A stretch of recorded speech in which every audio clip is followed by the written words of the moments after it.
পশ্চিমবঙ্গতে অবস্থিত ইসলাম ধর্মের এক স্থাপত্য হলো হুগলির ইমামবাড়া।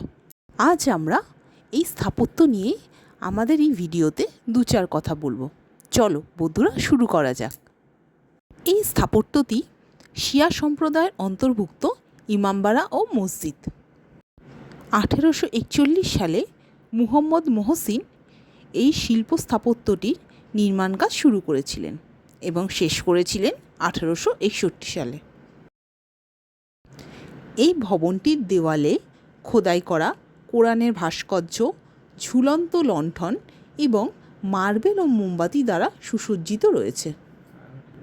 হুগলির ইমামবাড়ার আরও এক অন্যতম আকর্ষণ হল তার ঘড়ি। এটি প্রবেশদ্বারে নির্মিত দুটি টাওয়ারের মাঝখানে অবস্থিত। প্রায় 150 ফুট উচ্চতায় প্রতিটি টাওয়ারের শীর্ষে পৌঁছতে কম বেশি 152টি সিঁড়ি অতিক্রম করতে হয়।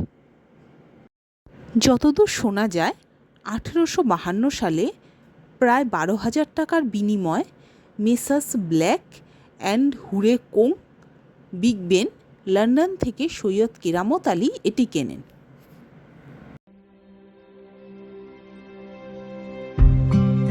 ইমামবাড়ার পেছনের দিকে অবস্থিত রয়েছে এই সূর্যঘড়িটি।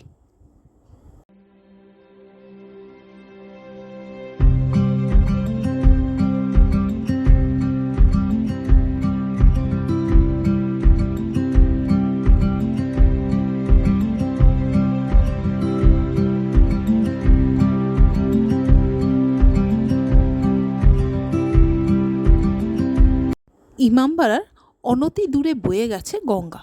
চাইলে এখানে নৌকা বিহারও করা যেতে পারে।